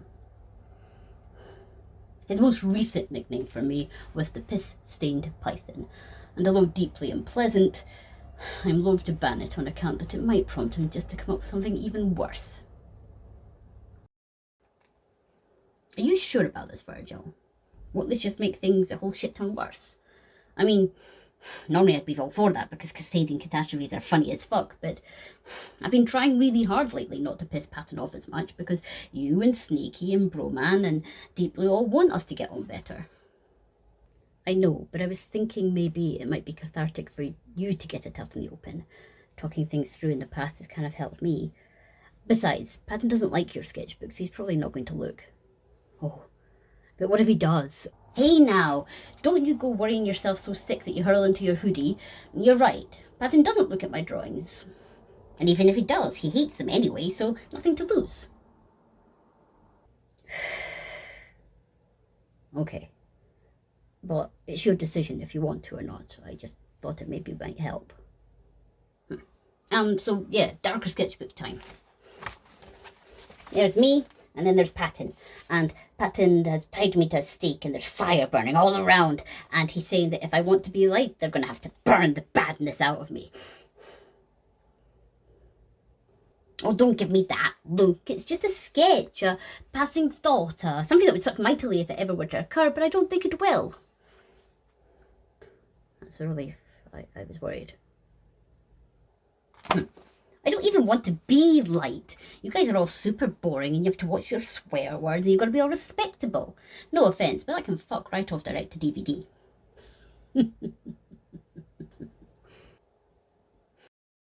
Hissing the simulator. Have you seen my brother? Not since chasing him off this morning. He was trying to make a full English breakfast. As a smoothie. With raw sausages and the lid off. Unfortunately, I managed to intervene before he turned the blender on. Well, then do you know where he is now? If he has any sense, far from me. I had to clean out the blender. You do not normally seek out your brother. I found this pinned to my door with a knife. Sorry for stabbing you, Remus. He is not normally one for remorse, and as apologies go, it is clear and succinct. Sincere too, since such things matter to you. But Remus has never apologised? Stabbed me. Oh. Remus asking to be thrown down several flights of stairs. Sanders! Are you preemptively apologising for some violence that you intend to commit? Maybe. Well, at least you got forewarning. And an apology. All I get whenever Remus brings out his knives is complaints that I dodge too fast, and that there's not enough blood. Logan, I have a proposal for an experiment. It is usually Remus that likes to engage in experimentation, though the last one was eventful. I do not recall the resulting stench, not to mention the hazardous chemical residue. What? No.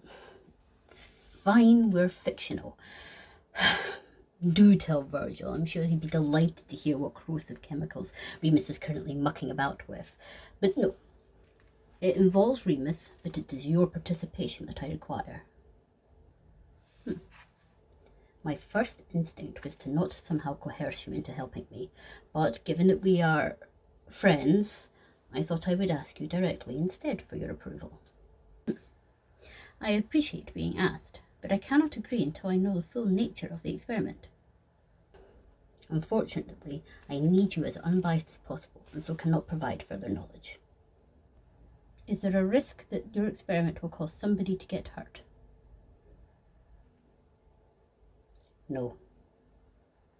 With that risk in mind, do you believe the experiment still worth conducting? Absolutely not.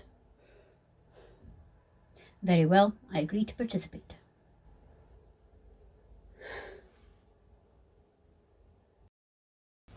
It has been a while, but I thought we might review one of Remus's rules today. Shall we? You don't have a choice. I'm going to continue regardless. Things that Remus is not allowed to bring up as a topic of conversation whilst others are eating. Poisons. Symptoms of poisoning. How very easy it is to add a poison to a food, drink, or condiment. Mating habits of animals and insects. Mating habits of snakes. Bodily excretions. What counts as a bodily excretion? Serial killers and their methodology. Medical procedures. What the food reminds him of. What he would rather be eating. His personal hygiene regime. And Ebola.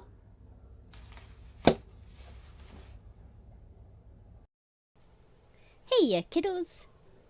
Patton. Huh. What's with all the papers everywhere? There was a creative flurry of ideas, and in his rush to go and elaborate on them, Roman knocked a stack of his sketches loose. One moment, Logan. Oh, that's wonderful. It's been a while since Roman sat down and drew something. He's been too busy being distracted by sparring matches and food fights.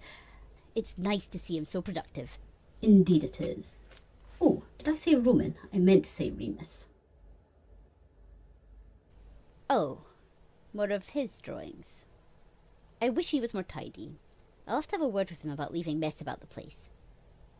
If Remus is expected to clear up his sketches, then surely the same should be said for Roman. Especially when he dislikes it when I try to assist him with this. If the order was so vital, he should keep them better organised. It's not just the clutter. Remus will have drawn awful things. Remus has not drawn anything objectionable. It seems to be some sort of pulley system for a bucket device. He's taken consideration of the fluid dynamics. Because you think the worst of Remus, you automatically assume that all of his actions must be repugnant to you. I do not. I try to see the best in everyone, even Remus. You are lying. To me and to yourself. You're one to talk. Deceit.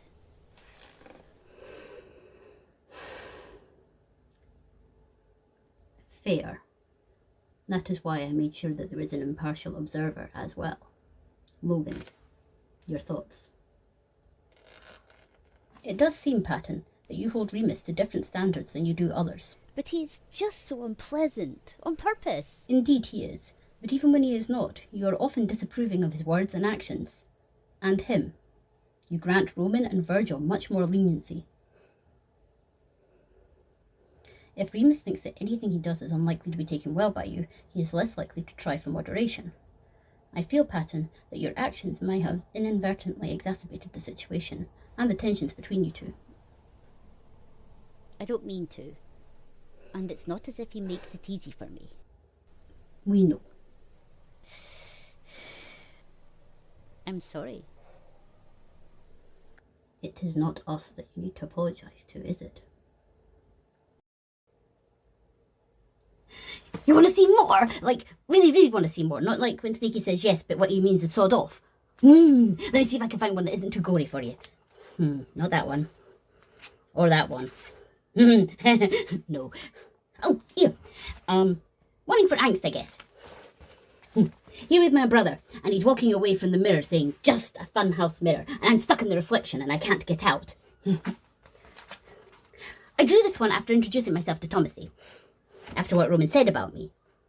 I don't think he sees me like that anymore, though, because we've been having a great time. We've been sharing ideas and writing stories together and sparring and insulting each other at the same time because we're just that talented. We've bonded. I didn't even have to use superglue. Remus, kiddo? What have I done now? I wanted to come and apologise for the way I've been treating you. I haven't been fair. So? So I want you to know that I'm going to make more of an effort to let you be you. You mean I get to exist as myself? And Puritanic and Patton's going to let me? Oh, goody goody gumdrops. I'm trying to make things right between us. Fine. You've said your piece. Hope that makes you feel better. Now sod off. Kiddo. You're still here? Bad idea, Pats. You never like anything I have to say, and believe you me, I am biting my tongue down on a whole slew of words, all of which you won't approve of. Then, please, as a fresh start, I want to hear what you think. No, you don't. You never do. I do this time. Remus, I am open to hearing whatever you have to say. You know what? Fine. Sorry is not good enough. Sorry is just not good enough. You've been berating me every time I so much as open my mouth, and even though I've been trying to tone it down for the sake of your stupid sensibilities, it doesn't seem to be enough. I only do it because the others would like it better if you were less flustered by every little thing that I do, but you'd still like me to be sanitized and censored, expurgated like pus from a deep infection. And because your morality, you think you've got the right of it. But right and wrong are insubstantial. They've got about much as weight to them as a fart. Yet, you still hold that you are right, and that I am somehow wrong. And you made me doubt myself. I started to wonder if I was just a nuisance, a blight, something that Thomas would be better off without. But Thomas needs me, and I have a right to be here. And so wishy-washy apologies ain't going to change the fact that you made me feel like microwaved shit. I'm going to go now because I kind of want to punch you for punctuation. And the others wouldn't like that, so I won't.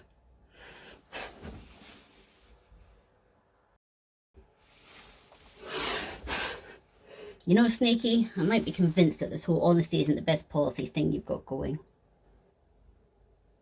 Oh? Patton came to apologise to me, and then he pressed me for the truth about how I'm feeling, and I gave it to him. Verbally, there's no bloodstains to clean up. I'm entirely unsympathetic. The truth and I have a convoluted relationship, but I understand that sometimes the truth can be harder than a lie. Do you think I hate Patton? Do you? I don't think so. Yeah, he's a total prude, and he hates on all of my fun and function, but I think that's because it's his role to be opposed to what I am. Morality is more than just trying to do the right thing, it's also speaking out when your moral alignment doesn't seem to be in sync. Last week, me and Virgil were talking, and the subject came round to stuff we were worried about, and Annie went on and on and on, and then it was my turn to talk, and I showed him the sketchbook with the darker pages, and he pointed out that Patton turns up a lot, like over and over, like a bobbing corpse in a kiddie swimming pool. You've drawn myself in your sketchbook many times, and so I am sure that that means that you hate me. You know I don't. Of all the sides, you and Patton have the most similarities in terms of objectives and viewpoints and personalities. Therefore, it makes your interactions more charged, more volatile. Like nitroglycerine. I am pleased to say that we might never get Patton to accept you for who and what you are. Yeah, but I think that maybe that's all right. See, I've been thinking. Oh dear. Very funny. But I was thinking, stories need antagonists, otherwise they get super boring and the characters don't do any growth or development or anything. And Patton makes for a piss-poor villain, so maybe I'm the one that's got to stand up and fulfill that role. It might mean that it is harder for you to be accepted should you take on such a role.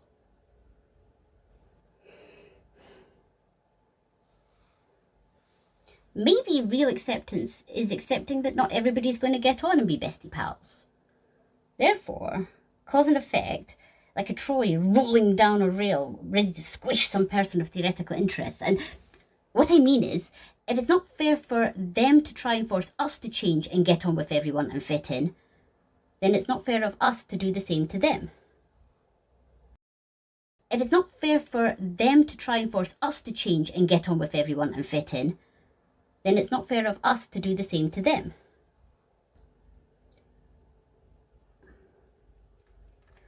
I did not consider the flip side, that if we wish to retain our integrity, then the others deserve to as well. I know, that's because I'm supposed to be the out-the-coffin box, flip side, reverse ways, every which way but right thinker, but I think I'm onto something here. Still, for the sake of a civil conversation, some sort of reconciliation might be helpful. I thought we decided that everybody getting on was Patton's whole deal, and that it's stupid and naive and horribly wholesome.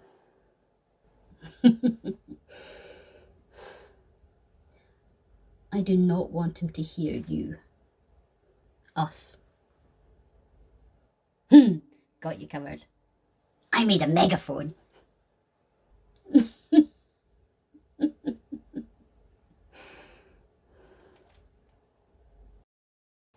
Hey, Sneaky Face. Can I sniff your ear?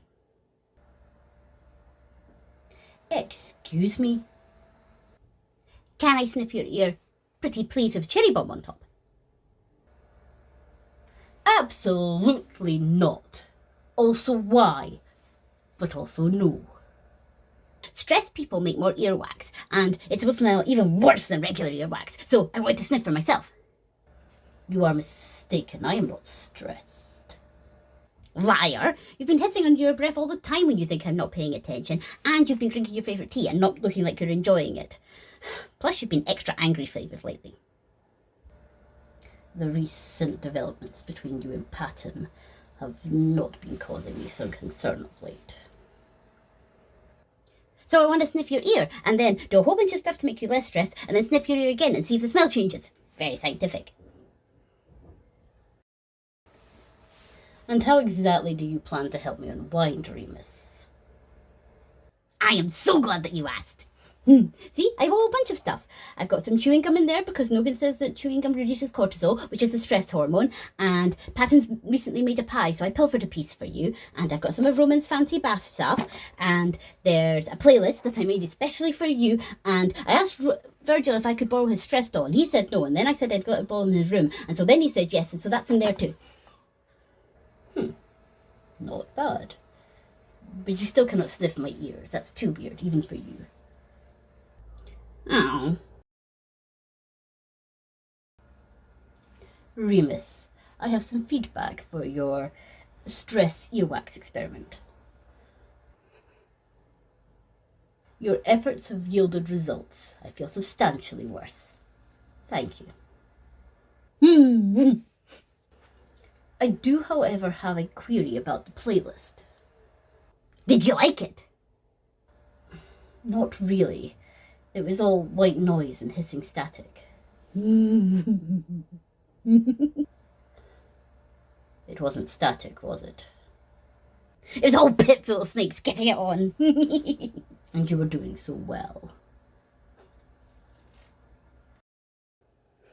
Roman, I have a blueprint for an item that I would like to create and seek your assistance. It is a structure that requires exact mathematical precision in the relativity of each and every piece, and sticky tape. So far, my efforts to complete the project on my own have been unsuccessful, and I feel your aptitude for crafts would be of benefit. That doesn't sound like my sort of thing, Teach. It lacks creative flair. It is an item that I hope will help Patton better understand Remus. Oh? In that case, I would be glad to help. Whatever you need. I am grateful. Can we make it shiny? Whether it is shiny or not will have no bearing on its effectiveness as a visual metaphor. Oh. Very well. We can make it shiny.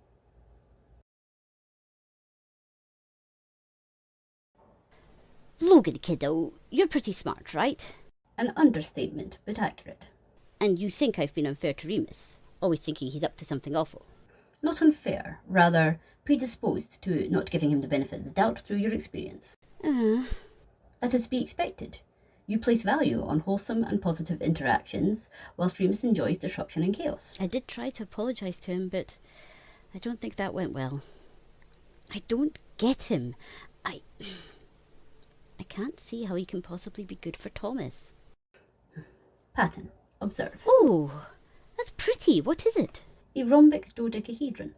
Roman assisted me in making it, as well as making it shiny. The rhombic dodecahedron is a shape composed of many facets. At first there might appear to only be 3, but when turned, you can see 4. As the object is turned, more and more facets are revealed. Another word for facet is facet, Patton, not faucet. Another word for facet is side. Many sides make up the whole, yes? Yes. And thus, if one side was to be lost or removed, the structural integrity of the whole would suffer as a result. It may not fall apart, but it would be incomplete. This is a metaphor for Thomas. So you're saying that Thomas needs Remus? Yes. You do not have to agree with what Remus does. You do not have to like what he says. You do not even have to want to spend time in his company. But I need to appreciate that he has a place. Yes, as do we all. Okay, Logan, I'll try. I believe that you will be successful in your endeavours. You are doing this for the good of Thomas, and you've always held his welfare to be in the highest of regards. That helps, actually. Thanks, Logan. You are very welcome. Remus. Oh, the galloping trots. Here we go again with another apology. I really don't like it when you are destructive, rude, or disruptive. And? And that doesn't matter. You do not need my approval or appreciation. You just need to keep being you. That's what I've been saying all along. And I finally listened. You are valid and valued and welcome anytime you want in the light side. And I will try to make you feel more welcomed. Even if I think you have your head stuck so far up your own butt you can sometimes see daylight. Even so. Huh. Neat. This could work. And if you're going to go be more tolerant of me, then I guess I can accept that part of your role is telling people off and tuts of disapproval and all the tediousnesses. We are very different, you and I, Patton. Like rainbows and roadkill. I guess you could say we're incompatible.